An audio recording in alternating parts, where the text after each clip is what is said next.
Okay, hello, I'm Fairbs, coming to you live from Scotland this evening, because as you may be aware, the Commonwealth Games have come to Scotland.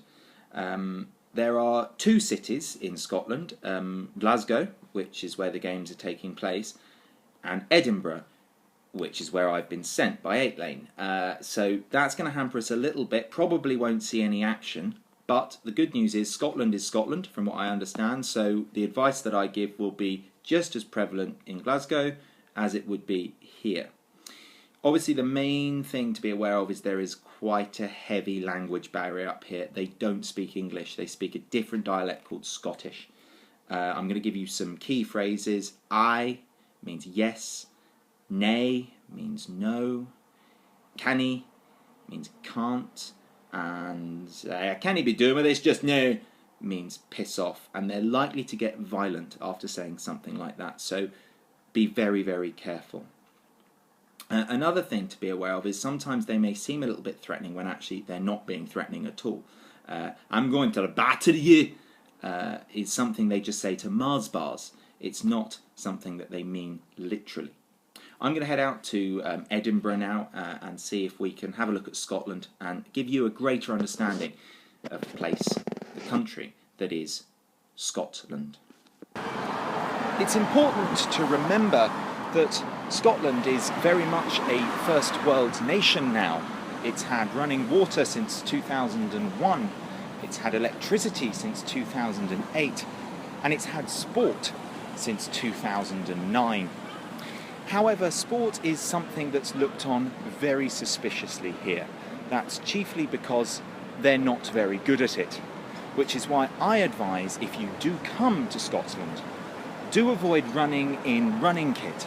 It's better to go out in a suit, much like I am, and take your chances if you see a gap and pretend to be hideously out of breath after a short run.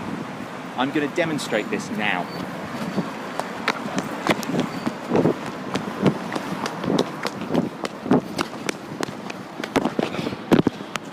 Can he be doing with that just now? The big question whenever you come to a strange country is one of personal safety. Am I going to be safe visiting this land? Are my family going to be safe in this land? The good thing about Scotland is that the people are notoriously friendly, and actually the most dangerous thing in this country is the food. One thing that baffles many foreigners when they come to Scotland is the kilt.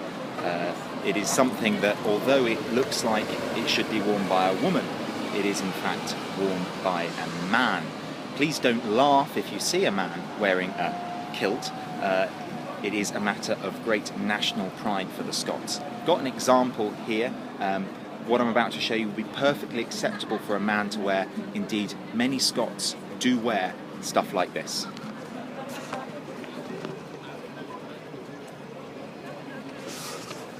Now you've seen traditional Scottish dress, I'll move on. Another thing the Scots are famous for is that they live very simply. Alex Salmon, who is the President of Scotland, lives in this building without any windows in it.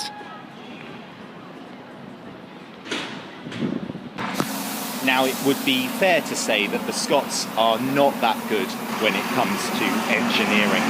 It's something that they are working on, and we are seeing some progress.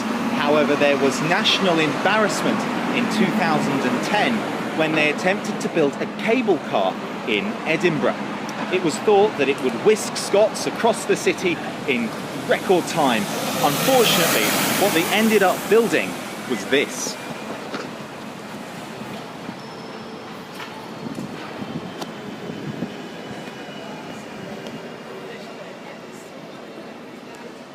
Can he be doing with that just now? As I stand here in one of the few open spaces in Scotland, I'm reminded that this is a nation at war. Indeed, Scotland has been fighting a war of independence with the English for over 300 years. And there's a sense here in Scotland that President Salmon will deliver them to freedom at long last. President Salmon has said to Prime Minister Cameron, no more. I don't want your free healthcare, your free education, your contribution to oil revenues, your membership of the top global clubs, your all-powerful military. He said, no more. We're going alone, and we're going to close our borders to all foreigners. Prime Minister Cameron will not accept this. And he said that he's prepared to fight to the death in order to guarantee that Scotland remain under English rule. And that fight could get heated at any moment. But what is for sure is that it will carry on for many, many years, or at least until it's voted on in September. So I hope that this introduction to Scotland will serve you well should you ever visit this country.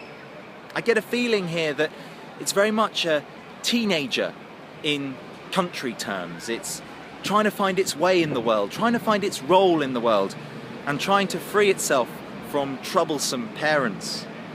Of course, I shouldn't trivialise a 300-year conflict, but I do hope that the international community rallies around Scotland in the coming months, that after the Commonwealth Games we don't just forget them, we don't just move on, and that we remember that there are a whole nation of people up in Scotland, and we should remember those 253,631.